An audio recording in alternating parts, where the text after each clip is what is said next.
Happy homecoming, friends and family. Welcome to another episode of Uncensored News, real news you can use, no cap. Today, we're going to cover the OnlyFans phenomena, Rudy's nasty mouth, and Killer Mike's bank. I'm your host, Steph Lover, reminding you to download that Uncensored News app and take us wherever you're at, so you'll never miss the headlines. Yes, O'Shea Jackson, aka Ice Cube, just melted the hearts of hardcore hip-hop fans east to west coast worldwide. You know, the same guy who flamed Eazy-E rapping, and I quote, "I never had dinner with the president." Well, now he's Trump's wingman and trying to save Black America. Wait, what? All of this started with a little not-so-innocent tweet from a staffer on the Trump campaign. She's not to be trusted. And now Black Twitter is killing O'Shea, with stuff like, how he go from NWA to MAGA? Womp, womp, womp, womp.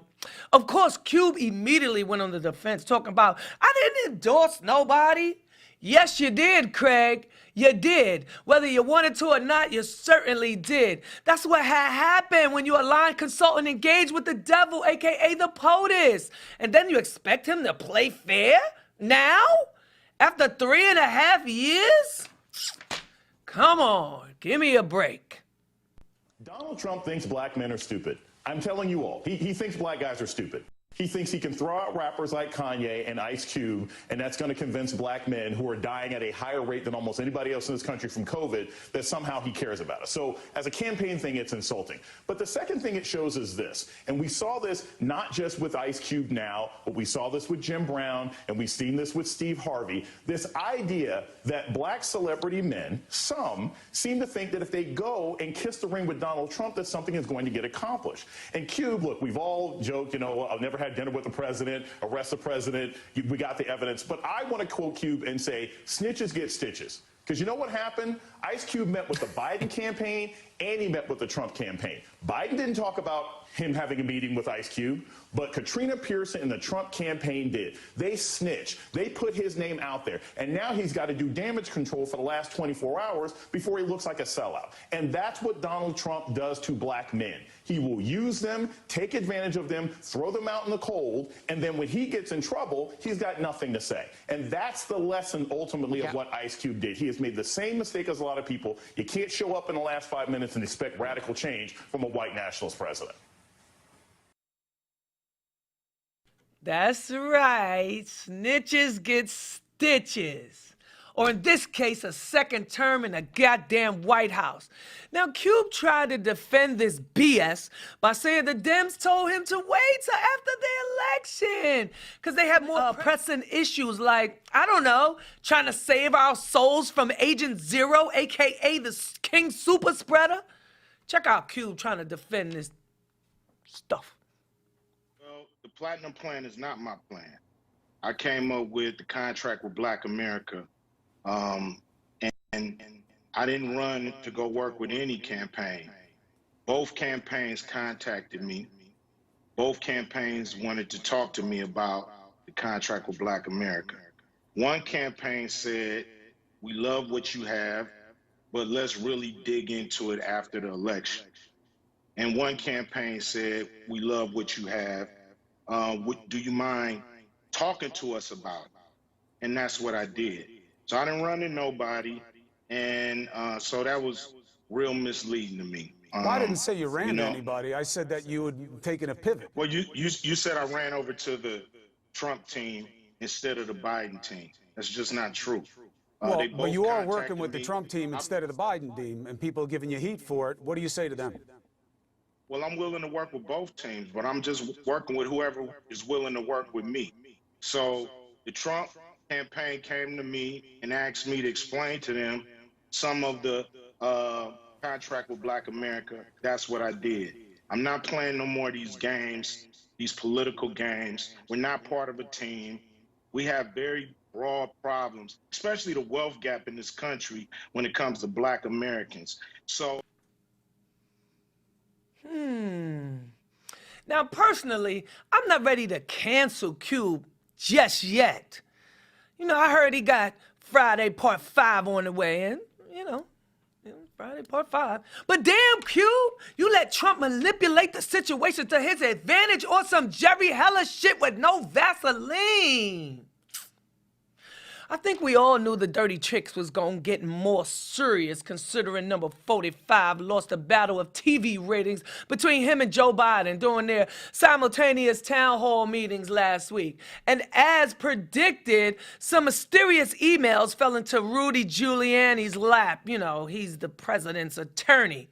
Allegedly by the FBI, who got him from a guy who owns a computer shop that was supposed to be repairing some old laptops of Hunter Biden's Joe Biden's son. And he happened to discover them, and instead of turning the emails over or giving Hunter his goddamn laptop back, the emails wound up in Rudy Giuliani's hands. And now they're saying that it's allegedly the proof that Biden's son was using his vice presidency as leverage. I know this shit is confusing. Listen, I'm just trying to straighten it out myself. First off, who gives a fuck? Huh? Who gives a fuck? After all the shit Donald has said and done, nobody cares about no fake-ass emails 2 weeks before the goddamn election. That shit worked with Hillary. No bueno this time around. And if I bring you my laptop to fix my space bar because it's stuck, why in the fuck is you digging in my emails? Third, the White House was warned that Giuliani was the target of Russian intelligence operation to feed misinformation to Trump. Rudy long been compromised, and who can trust a nigga with teeth like this? Absolutely disgusting. I'm not gonna lie, old white guys like that scare the hell out of me.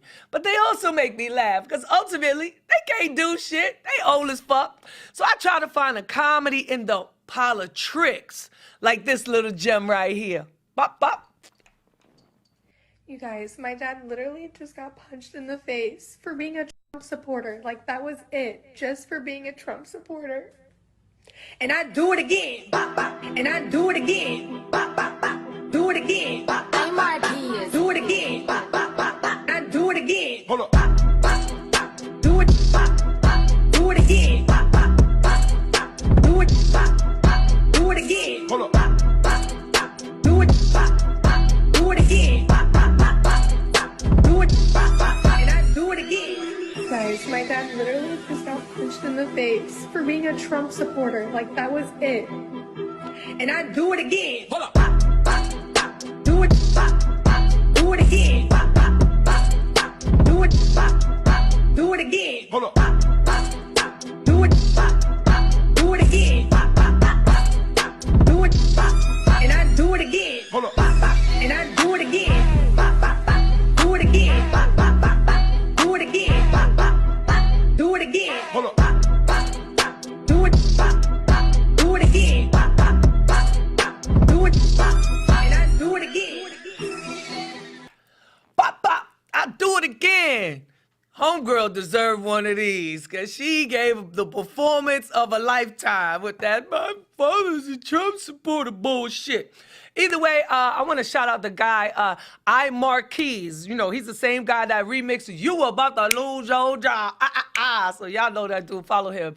He's pretty dope. Now, trust and believe it's a reason people don't trust the Blue Lives Matter gang. 7 police officers in Chicago have been disciplined for their actions the night the top cop, Eddie Johnson, was found passed out at a stop sign behind the wheel of his department-issued SUV. A district commander and a lieutenant were punished for creating the impression of giving the superintendent preferential treatment.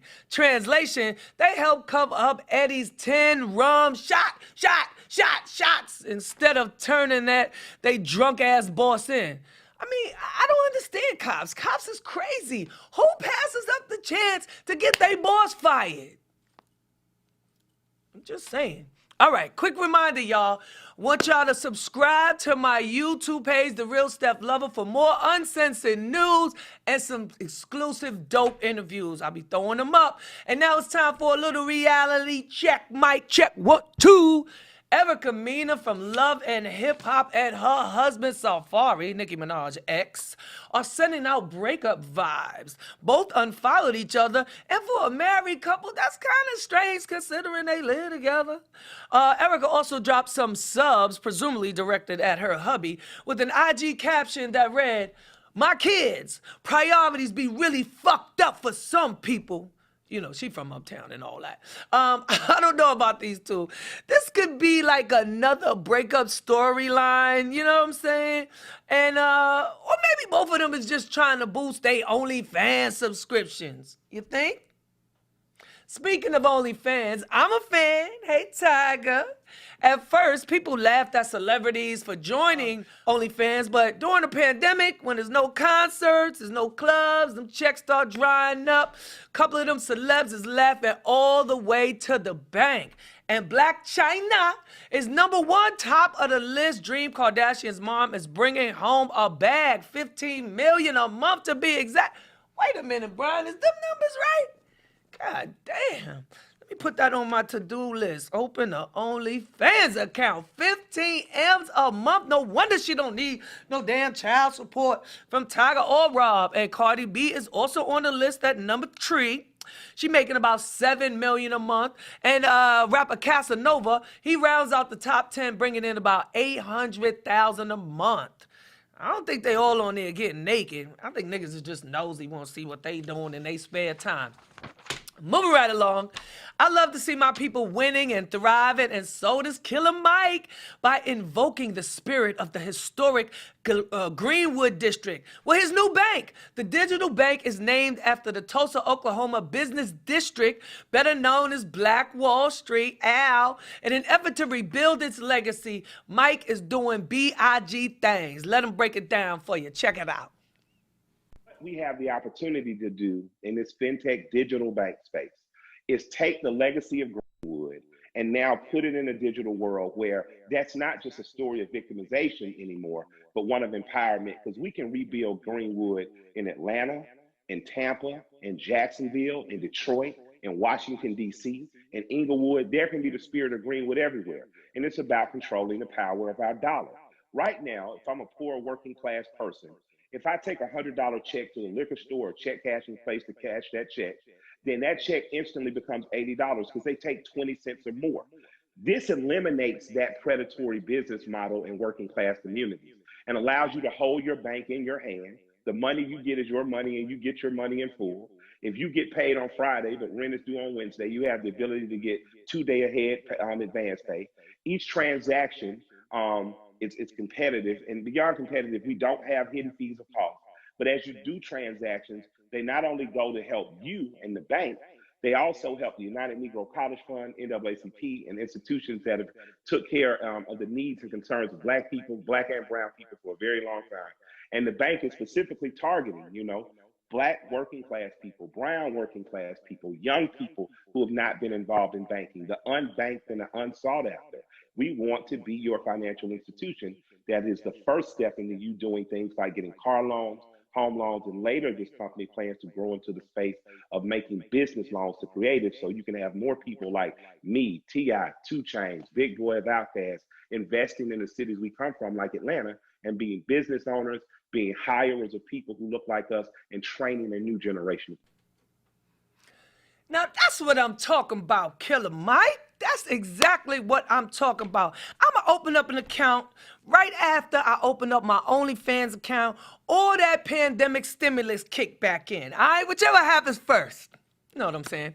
And y'all know as soon as we mention some positive Black news, we got to be fair and follow up with some good old white people news.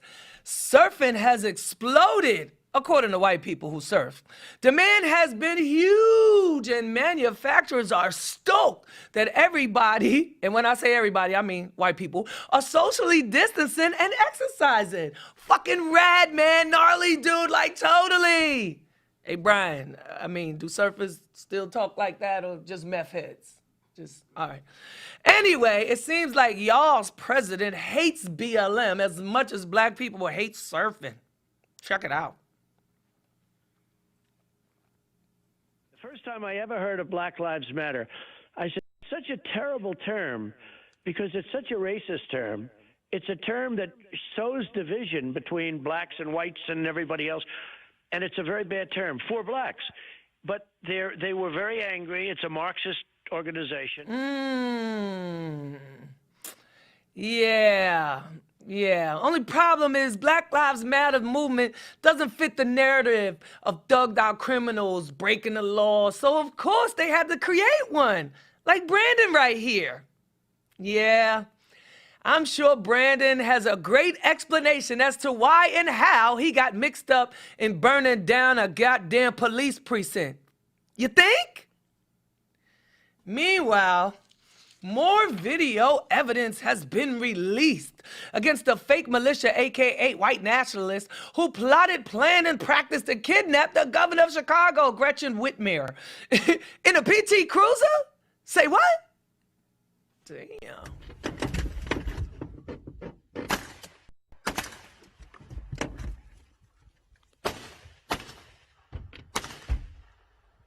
Keep moving.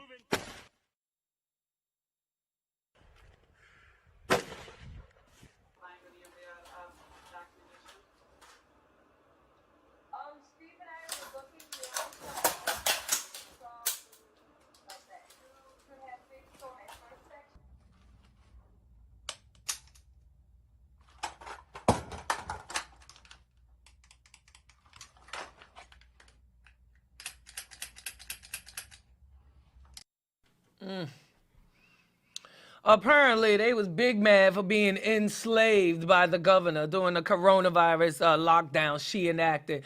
And now, y'all going to jail. Good luck with that. Okay, people, I need you to stick around for my special guest, Mr. Frank Sirius. We call him Scooby, one of the best vocalists in the DMV and the hardest working professional singer I know. And we're going to give him his flowers right now. But first, a little celebrity flex. Time to Yeah, I know y'all see the shirt. You like it? DM me. I'll give you one for a small fee. And right off the top, condolences goes out to Fetty Wap, who lost his little brother recently due to gun violence in New Jersey. He gave a heartfelt tribute to his twin, Tyshawn Depew, on Instagram writing, "I failed you, bro. Sorry to say, no suspects have been arrested in the fatal shooting as of yet." Excuse me. Props goes out to Jesse Collins. If you don't know who that is, he is the first black executive producer of the 2021 Super Bowl halftime show. It's going down this year. Next year. Jesse teamed up with Rock Nation and Pepsi, and he's going to be putting on the halftime show February 3rd, Tampa, Florida. Jesse, he's produced the 61st annual Grammys, the BET Awards, the Soul Train Awards, so you know what that means. Super Bowl gonna be blackity black this year, and I'm here for it. Virtually, of course. And finally, it's homecoming season, and due to COVID-19, many a homecoming celebration will be online this year. But Jesse Collins, once again, here to save the day, all in the mix, partnering up with YouTube and Live Nation to bring you HU Homecoming 2020. Meet me on the yard, all right? The 2-hour live stream is happening October 24th, and it's going to help raise funds for the United Negro College Fund, featuring musical performances as well as appearances by alumni and YouTube creators, because you know how we do it, the real HU. And we're going to have the next Vice President, Kamala. You know, she went to HU, and she too fly to swat the bullshit, pun intended. Check it out. I realized that I would kick myself if I didn't just ask you, before I let you go, if you noticed the fly on Vice President Pence's head at the time during the debate, or if that was something that only we could see it at home. Could you see it sitting next to him?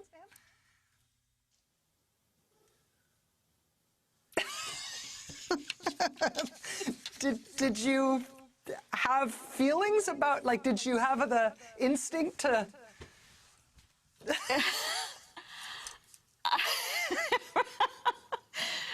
You know, Rachel, I think that it's important that we kind of find a way, all of us, to move on and, kind of fly away from this subject onto something else. Yeah. Senator Harris, you are very. Oh man, that was too funny. And yes, Pence, we were laughing at you, not with you. All right, y'all. All right, we got an uncensored interview on the way. My guy Frank Sirius, aka Scooby, one of the best singers in the DC, Maryland, Virginia area, is up next right here on Uncensored News. No cap. Be right back.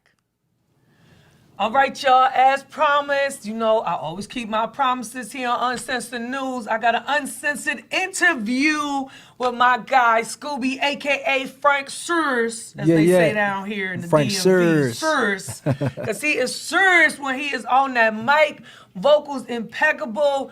Oh, man, thank you so much for taking the time, I appreciate Frank. it. Appreciate you for having me, man. It's a pleasure and an honor. Oh, appreciate you. Now, as an artist out here, how is the pandemic treating you? I mean, It's effed up. you can curse. It's fucked up. Fucked up. I Nah, mean, it's you know, I mean, we take it day by day, take it in stride, but I mean, it's really hurting the artists of the DMV, go R&B, everybody. You know, I mean, DC is an 'cause artistic. you a gun for hire, right? Yeah, I mean, well, I have a couple bands that I'm in, so I have a agency band that I'm a part of called 76 Degrees West, where we do a lot of weddings, a lot of, you know, upscale kind of events where we charge, you know, 5 figures. You know what I mean? So we've been down since March, and we just had our first wedding, maybe 2 weeks ago. So outside of that, I'm in Chuck Brown's band, which, you know, we've been gigging regularly since he's passed. Legendary Going all over Chuck the East Brown, Coast, you know, yes. New Orleans. I mean, we've been traveling, so all that's been stopped. And then, of course, Serious Company with me, Kim, you know, John Hey, Williams. Miss Kim. Yeah, so I mean, with that band, you know, we were working 4 or 5 nights a week, so that stopped. So you can imagine right now, I'm like, man, listen, y'all got to stay in the Waiting house. for that pandemic stimulus You know what I kick mean? back in like me, huh? All of that, I need it all. How the hell was you juggling all of that before the pandemic? Yo, you was in your own band, Yeah. Serious Company, then Familiar Faces, that was before that, Yeah, and yeah. then iPhone. to Chuck Brown, man. I was just like, iPhone is how I keep up. for a minute, I thought you had a clone. I'm not even gonna lie. I was like, yo, it's 2 of these niggas. Maybe it's Frank Yeah. and it's Serious, and they just, you know, that kind of thing. It's funny. My man joked with me before. He was like, man, I just left a club seeing you. He said, before I got to the next club, I walked in, I saw you on And you was stage. there? I say, That part, huh? yeah, hey, listen, the bag calling, I'm going to get it. I don't turn down nothing but my collar. So how did you decide one day that singing was going to be your career? Because it's scary to be an artist, to Yeah. just step out on that limb and not have nothing to fall back on. Because a lot of people here in the bands, they have government jobs. Like, I didn't even know that. Like, Yeah. but, you know, they gig, like you said, with other bands, like just playing. Bump we had here a couple weeks ago, and he just was like, you know, I Yeah. play whoever needs me. Whoever need a drummer, I'm there. Yeah, well, I think it's a long story, but keep it short. In college, I had a professor. I had a business management professor who told me, you know, getting a job is basically equivalent to suicide. And, you know, I didn't understand what he meant. But long story short, he was basically saying if you work for somebody, you get a 3% raise every year or what have you, but the cost of living goes up 5%. So the longer you work, you're literally killing yourself for as long as you work. So I haven't had a job since I was 22. You know what I mean? So for me, it was either hustle, you know, grind, and invest in yourself and bet on yourself. And so that's what I did. I started a band, started listening back in the day, and we never looked back. And I've been a musician ever since. It's worked out, kid. It's worked out. You know what I mean? I got a couple houses. You know, listen. I'm not mad at none of the stuff none of the decisions I've made. I'm happy with my family. I got a beautiful wife, 3 kids. You know, rental properties. So I've been smart and judicious with how I spent the money that we've made, and I think that's important for all artists to kind of take note and do the right thing by their change while they got it. Y'all Google that word judicious if it went over your head, okay? Facts. Now, you've been doing this for quite some time out here in the city. Have you recorded with any bigger artists, or have you had a chance to step out and, you know, get out of the bubble of the go-go? Yes, when I had my first publishing deal when I was 18. So I moved to New York. I did the whole thing, you know, and tried to write songs. I didn't like New York. It was too fast for me. You know, y'all New Yorkers, man, y'all crazy. That Southern hospitality. It's easier to slow down than to speed up. Yeah. So I came back after like 9 months, and damn, Frank, you ain't even give it a year. Nah, not even a year. You know, 18. You know, in the big city by yourself. It's It's shocking. rough. And I was living in Soho, so oh my God, culture shock in 101. Forget it. Yeah. So, but once I came back, you know, I started the go-go thing back up, and you know, I never looked back. So, for me, I've been able to bless the stage with, I mean, countless celebrities. You know, go ahead, name drop. Kanye West, Dougie Fresh, Fantasia, of course, our own Raheem Devon, Floetry. I mean, you know, Anthony Hamilton. Like, we had a stretch where we played at Club U, and we would just have artists come once a month. And just jam. You know what I mean? So that was like kind of the highlight. I never forget Kanye came down, and he brought John Legend with him. This is before John was like famous, right? Yes. So people forget that Kanye put a lot of artists on. Yeah. Starting with John Legend. We didn't know who he was, and then he was like, John, why don't you sing the joint you did on Jay album? He's like, what the hell you came in here for? I mean, waiting for. So he did that joint. I was like, oh, so you the dude. Now you know. You know what I mean? So, and then after that, Kanye came back and performed with us at Killy's down on U Street. He just stepped through one day. We was playing, and we started playing his records. Like, we played like 4 songs of his. He rocked with us for like 30 minutes. For free. I mean, he just if he's jammed. feeling it, Kanye goes. He is he will get up on stage. Definitely that kind of vibe artist. Yep. So what's next for the music scene here in the DMV? Because, you know, without Go-Go for a couple of months, you know how it go. You know, we had that big thing about the Go-Go on the corner right there on, in front of the Metro. So what now? Because it's been quiet. Right. And, you know, people are going to get used to that and then be like, oh, we don't you start want all realizing what you don't need. Yeah. That's one thing the pandemic has definitely done. Tell you what you can go without. It's kind of been a blessing in disguise, though, because it has, I know personally, it's allowed us to reset and kind of get our wings up under us as far as being creative. Like, when you're working 4 or 5 nights a week, the last thing you want to do is pick up your guitar and practice or create or go to the studio. And now you miss it. Now I miss it. It's like we get a chance to record. Like, we've been recording, you know, twice a week. So if you haven't, on the other side of this, if you haven't come out of it better, then you just wasted a whole bunch of your time. You know what I mean? So it has been a blessing in disguise in that sense. But, you know, of course you miss the money, but it is what it is. It's all coming back. It's all coming back. You got talent, baby. Sooner Chocolate than ain't later. got nothing on you. And before we get out of here, Frank, I know it's a stretch, but can you bless us with a little something? I haven't heard anybody perform live in over 6 months. All right. Anything would be. These months I've waited, anxiously inside, hoping you'd be the one I've been waiting for all my life. Can't wait to see you, your pretty little thing, to hold you, baby. When I look into your eyes, my pretty sunshine, sunshine, sunshine. Sunshine, Oh, pretty shit, little oh, sunshine, shit, oh, baby. shit, that's Don't it. turn up in this joint now. No. I'm trying to tell you, man, you know, open up the goddamn gates. That's what we do, baby.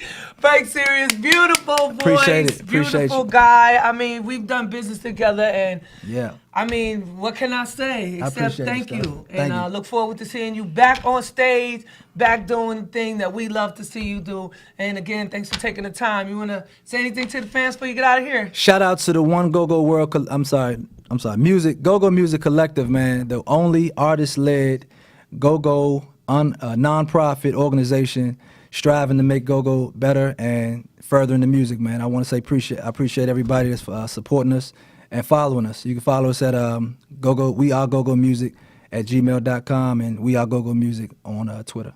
There it is. Frank Serious, y'all, right here on Uncensored News. I got to work on my twerk game. Okay. Once again, thanks to Frank Serious for stopping on by Uncensored News with a lit, uncensored interview. You can check more of them on my YouTube channel. Make sure you subscribe, The Real Steph Lover, and of course, download that Uncensored Network TV app. You need that. You can take us with you wherever you want to go so you never miss a show. And on that note, you already know it's a celebration. And I got my chaser today. So until next time, y'all be careful. Be safe. All right? Cheers.